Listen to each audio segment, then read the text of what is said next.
Webster's dictionary states that professionalism is the conduct, aims, or qualities that characterize or mark a profession or professional person. So let's break that down a little. The conduct of a teacher has indeed changed over even the last decade. Our role in the lives of our students has changed from information source to information facilitator, but our need to conduct ourselves as an ethical example still stands. We need to show them what it feels like to be truly accepted for who they are, so they can more easily accept themselves and others. Professionalism is also an aim to achieve. It means we need to be constantly learning, growing, and honing our internal toolbox so we can assist each student in each situation to the best of our abilities. Our reactions, our actions, and our reflections all need to be intentional and reflexive so we can ensure our confidence in dealing with each child. This comes through learning and relearning the tricks and tools of the trade, making sure we completely understand the content, even deeper than our students will ever go. We need to be able to answer the questions our students have so that we can have the credibility that some of them need to see in us, or even at the very least, be able to show them how to find the answers quickly. We need to be able to use our classroom technology well enough to solve the problems that inevitably arise. Students desperately want to use these devices, and nothing will derail a child faster than ruined anticipation. Technology knowledge is a part of this generation's identity. Failing to offer them access to this vital part of who they are will not only make them frustrated, but make you irrelevant in their eyes. It may sound harsh, but the reality of their perceptions of us is what it is. We must understand the backgrounds of our students. We need to understand cultural motivations, practices, and definitions of respect.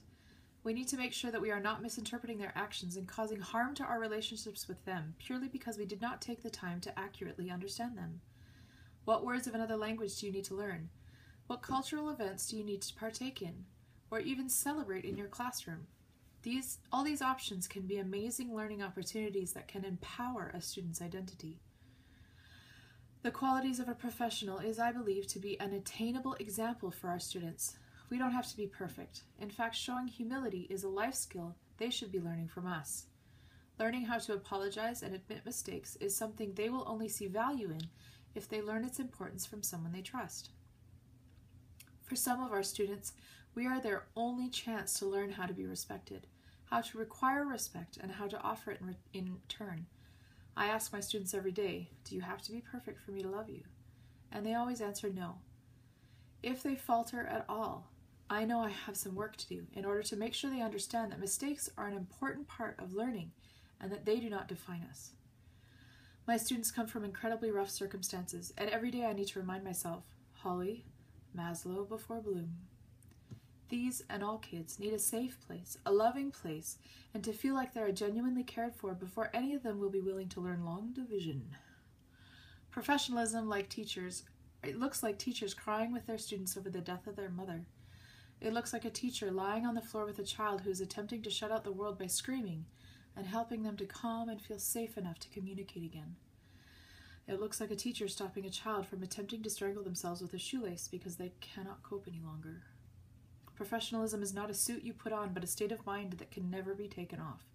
It's a deep down, never-ending, all-encompassing love and concern for that child. It's a genuine desire to show them the potential that they cannot or refuse to see in themselves. Professionalism is dirty and messy and wonderful.